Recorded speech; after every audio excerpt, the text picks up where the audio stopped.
Good evening. This is the King of all medium, and I'd like to welcome you to podcast number 49. And tonight, the King of all mediums will give you a preview of his special project that he's working on. I think I mentioned this on the at Hit Dave's Lounge site, so now I'm going to tell you about it. So basically, a lot of people say, oh, this group's the best of all time. Queen is the best group of all time, right? Queen. The woman bites the goose. Boom, boom, boom. And it's the best song. It's the best group of all time. So, a lot of people say Led Zeppelin. I say, of course, the Beatles.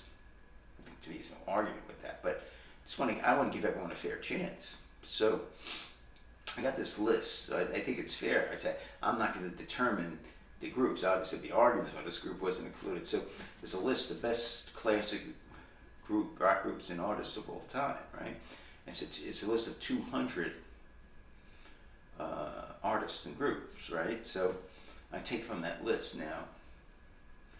So now I'm going to say, okay, we're going to knock it down to 128. But the problem is at the 128, there's artists that aren't groups, okay, such as Aretha Franklin and Bob Dylan. So I'm going to pull them out, and there's a few others too. So that's going to pull down the list to, let's say, 80, right? But of the 72 that weren't picked, I'm going to bring them down. So that's going to give you 128 groups. So you might say, why 128? Why is that a good number? 128 is a good number because that number will eventually allow us to do about 8 rounds. So first we'll start at round 1 of 128 groups, right? 128 will go against 1 on the list.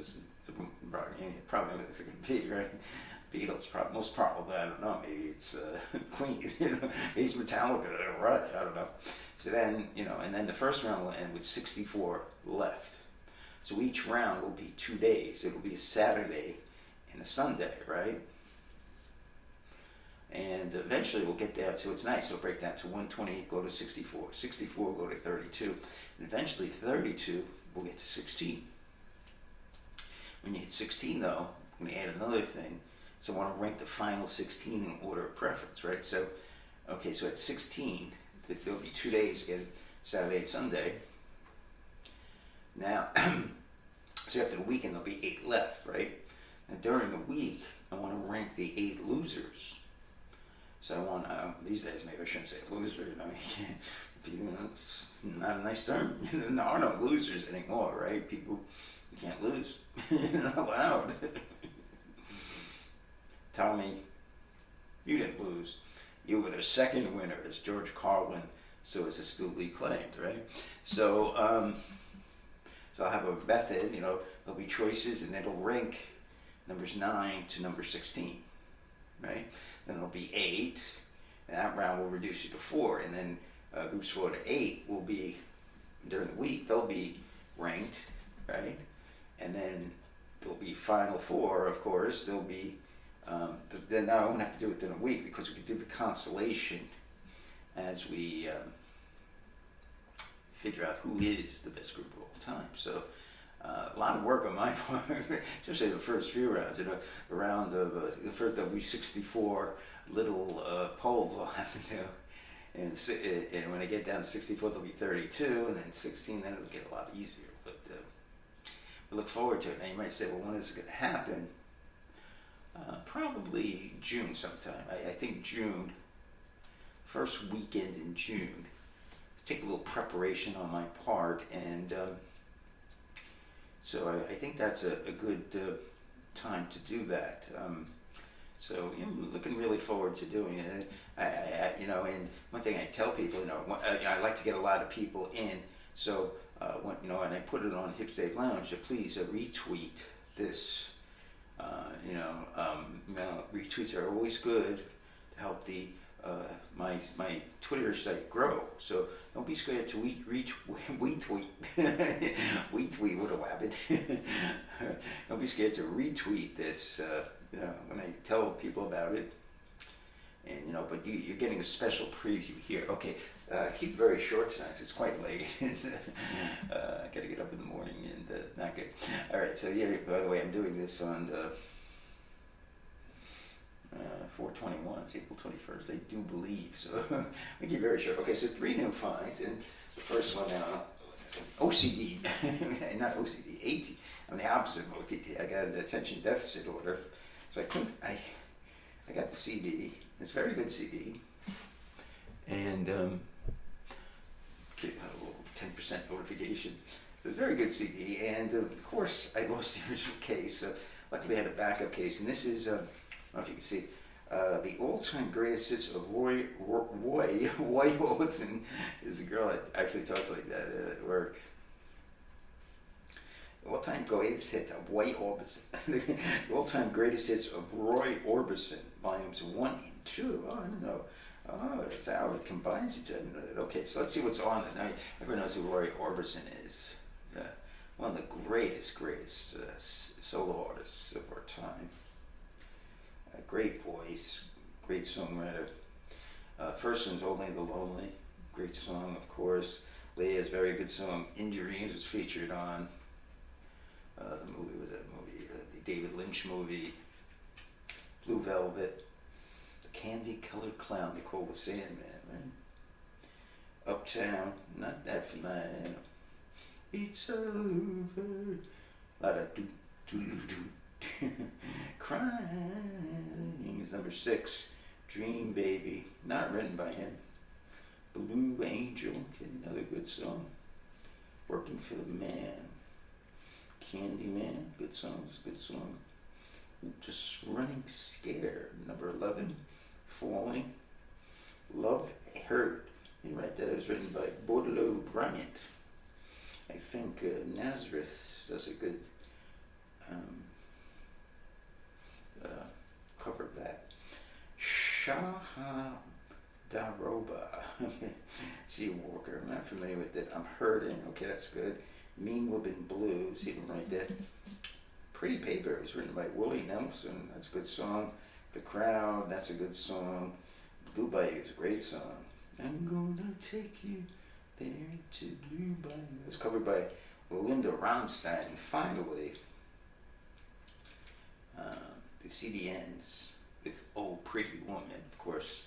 I'm pretty sure it was that, so. Okay, so the second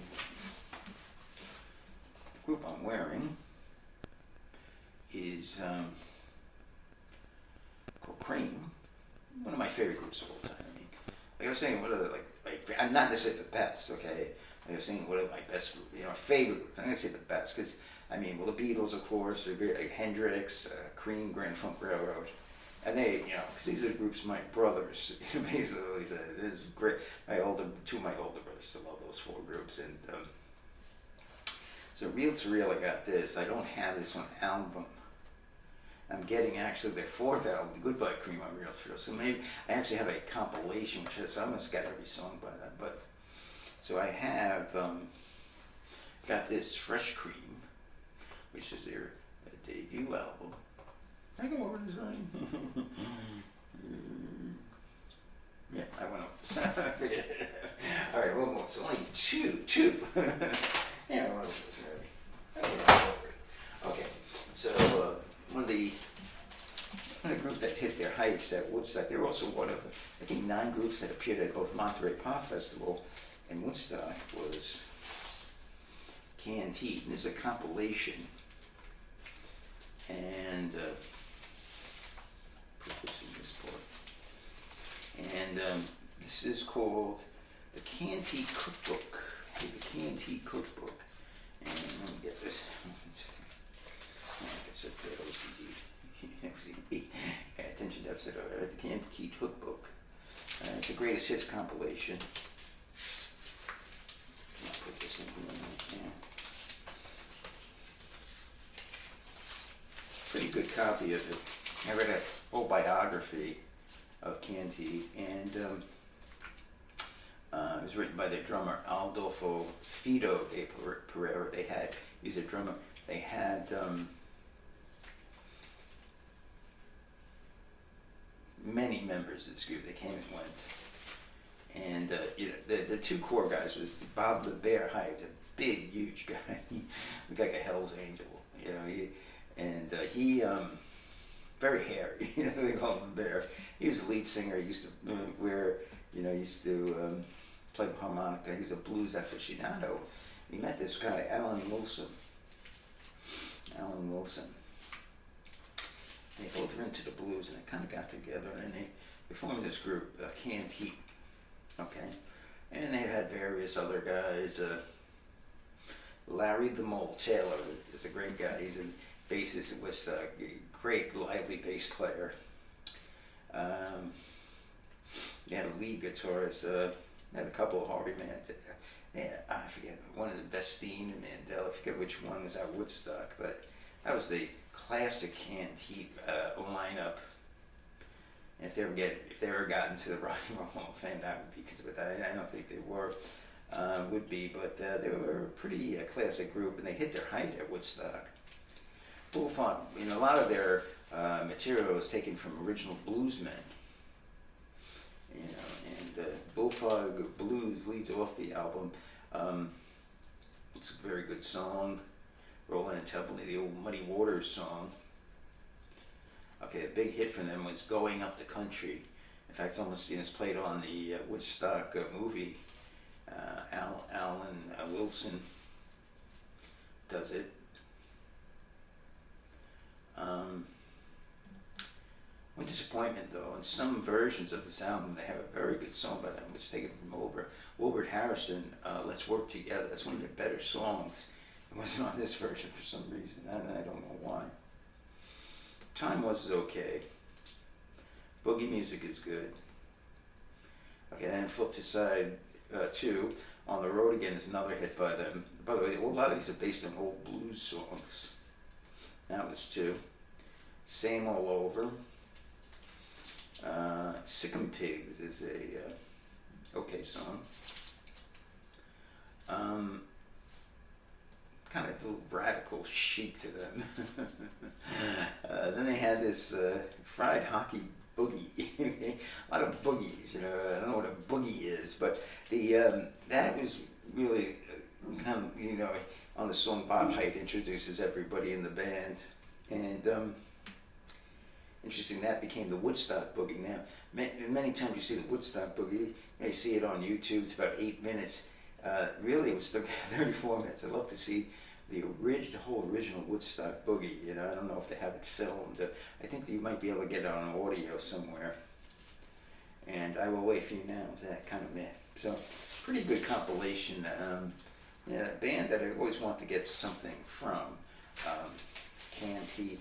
I have the record like this because I, of course, lost the, I just, this, whatever they call this thing that, I just, what do you call it? ADD, whatever. I have, it's not that good. So, okay, so very short podcast tonight. So today is, I think, April 20th, I think, right? The 420 day, where everyone lights up joints and talks how wonderful it is. I've never been a big fan of marijuana. I don't see the greatness of it. And I never got it. What's so great about this thing? You get high, it makes you feel weird. I just get paranoid. Paranoid is not a good feeling. So I never got it. I heard people say, well, some strains that can make you relax you, and